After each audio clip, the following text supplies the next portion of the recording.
beyond the fact that I wanted to be an inspirational singer and writer, I wanted to also be a newscaster.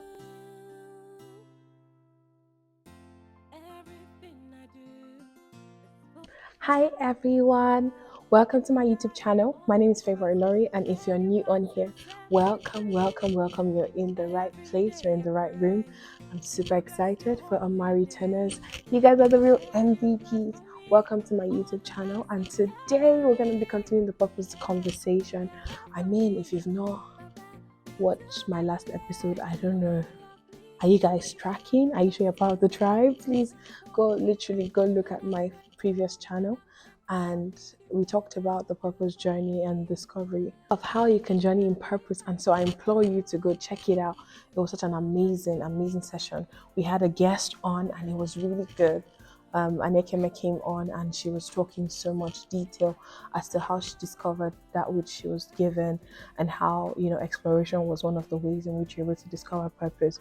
And so today I realized that many people were like, so how did you know that, you know, you would be doing what you're doing currently? How did you know that you wanted to do law? How did you know that, you know, you wanted to teach and all of that? How did you discover that? And I just thought to, you know, share bits and pieces in the current episodes going forward as to how I was able to navigate my journey and my pathway. And so I'll start from from the very beginning. If I'm being honest, do I even remember the beginning?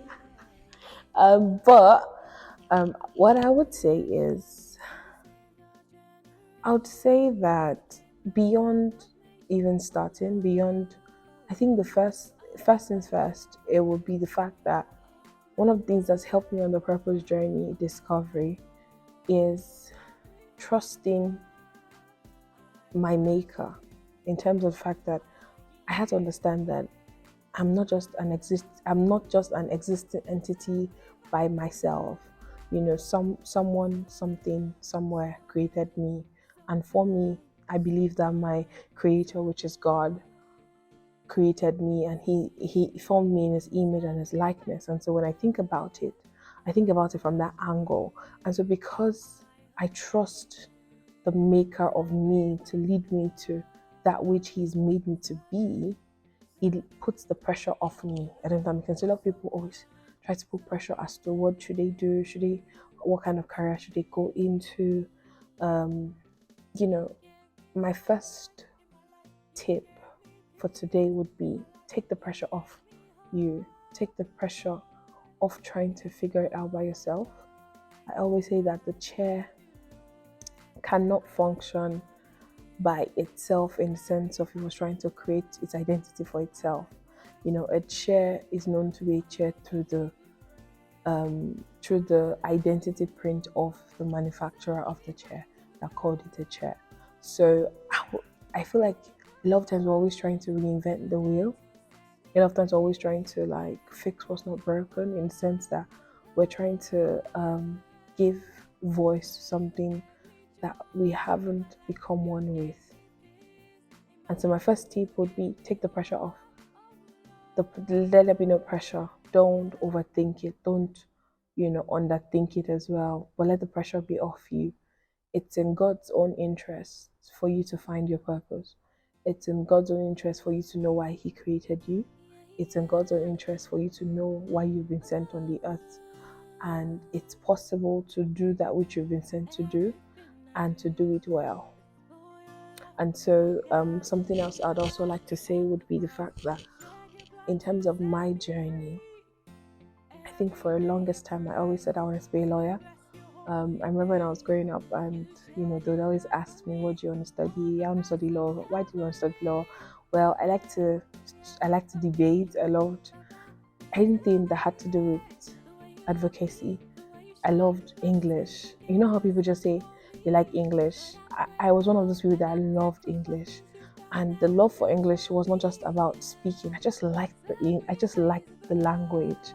For me, you know how people were like, oh my God, I like hearing how French sounds romantic. So, you know, a lot of people would just be like, oh, I like the French culture, I like the French thing or something. for me, I just really, really, really, really liked English language. I just liked how it sounded. I liked how it was formed, how it was forged.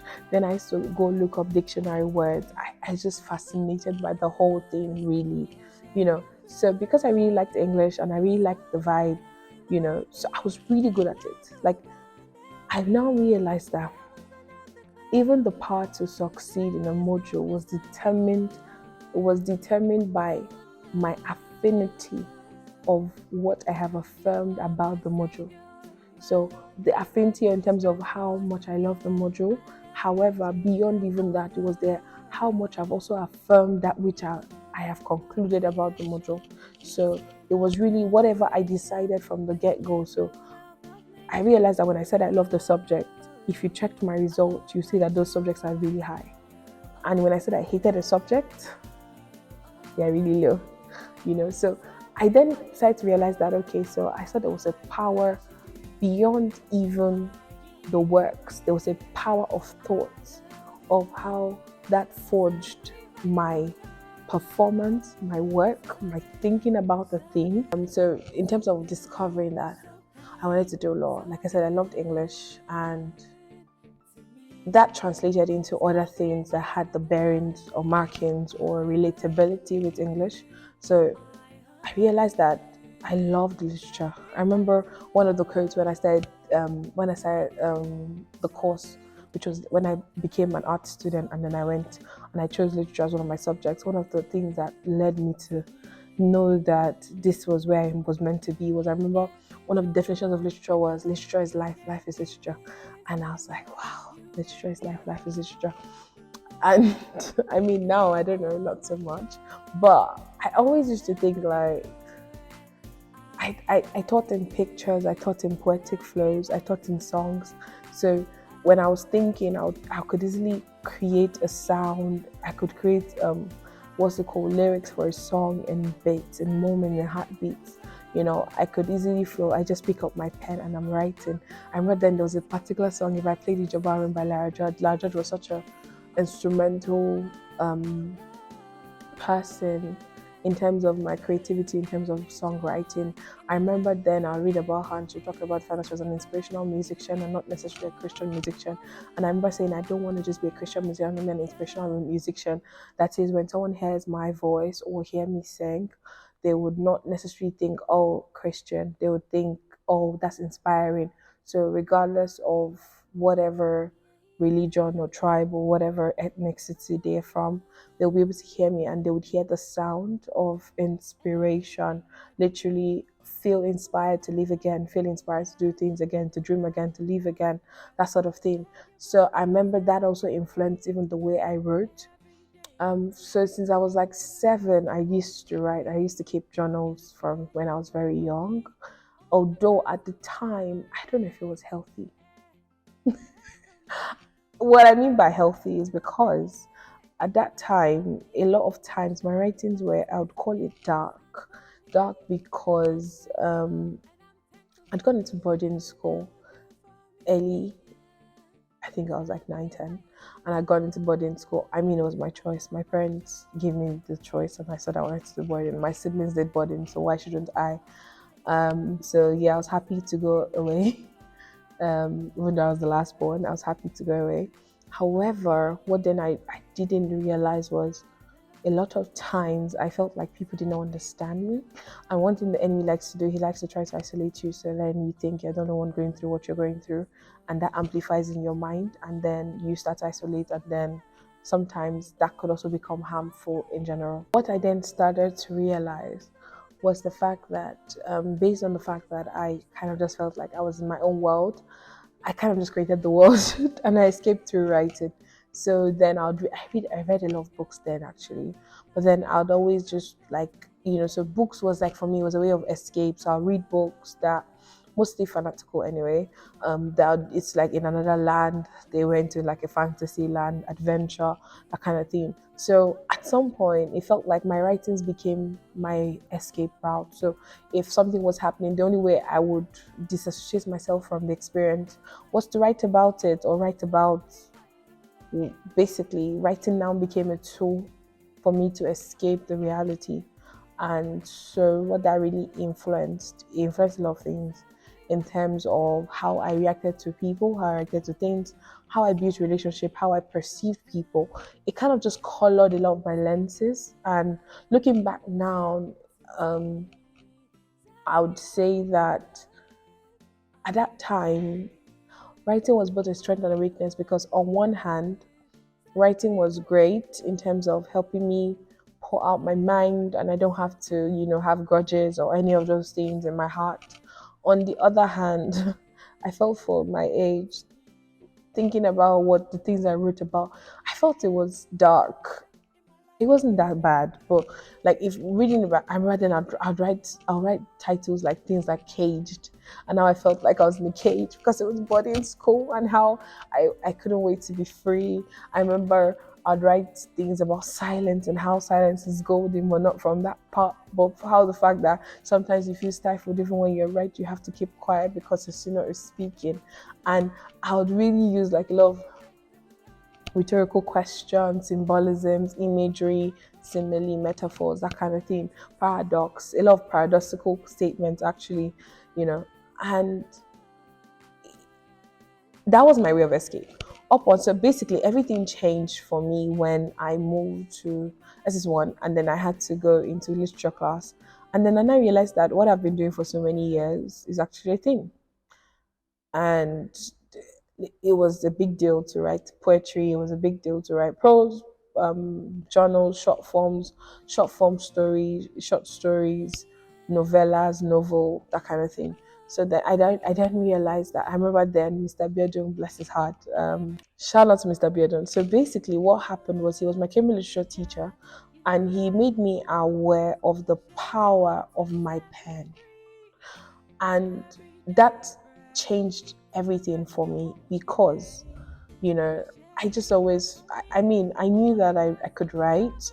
I knew that I could get inspired, and I just literally then I remember I'll just go sit down in anywhere nature centric and write about it, but it was different because this time around he affirmed my writings.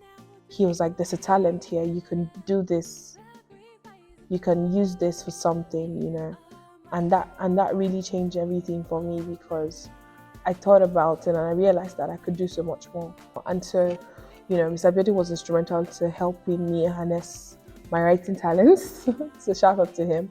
And then I started to I had constructive feedback, so I could now develop that which had started casually or hobby. It was like a hobby, right? So I was able to develop that. So I started to write more articulative in terms of the pentarhyme, the ABAB, knowing what kind of lyrical content I'm writing, knowing the style of poetic flow I'm going through, knowing what and what is what. When I use some words, I now know, okay, this is a paradox, this is a metaphor, this is a symbolism, this is allusion. So I was now able to use literary devices to enhance my writing style and skills, and that made a lot of difference because now you could read and like, oh, this is such a an interesting poem, but from the angle of being able to connote. So when I remember reading poems like Daffodils and being able to see how the writer was able to conjure different imagery, but talking about a flower, yet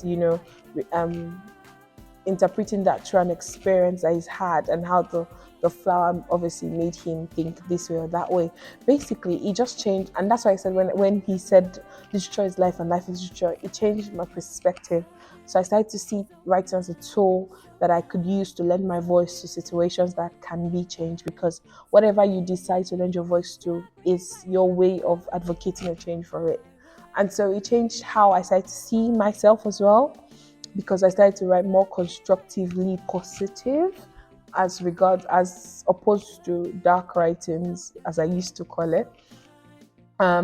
So a lot of times, rather than when situations happen this time around, rather than me journal about how angry I felt, I could actually start out the conversation angrily, but then I'll end in a lighter note of positivity of what I could do better, what I learned from the situation, how I can journey from one emotion to the next emotion that I actually want to feel, and empower myself through my writings. And that really helped me because I then wanted to do that for more people. So I wanted to actually, I think I just liked information. I saw how the power of information could transform a person. And I remember that now led me to wanting to be a newscaster. And so I wanted to be a newscaster because I felt like there's power in my voice, and my voice had the power to change things. So understanding how to use my voice, even through writing and speaking, I started to see why I wanted to be a newscaster, because I didn't want the voice to waste. At the time, I didn't know much about voiceovers. I didn't know much about, beyond the fact that I wanted to be an inspirational singer and writer, I wanted to also be a newscaster. But in retrospect, I feel like I remember someone saying she wanted to be a newscaster and talking about all the benefits. And I was like, oh my God, I can actually use my voice. And I decided to choose newscasting. As to how that didn't come to pass, it's a story for another day. So we'll talk about that in my next episode. But that was the beginning of my journeying into purpose, as to how I started the journey. And at first, it looked like nothing, but trust me when I say everything, at the end of the day, they all add up one way or another. Trust me, believe that. And I'll see you in my next episode. Bye.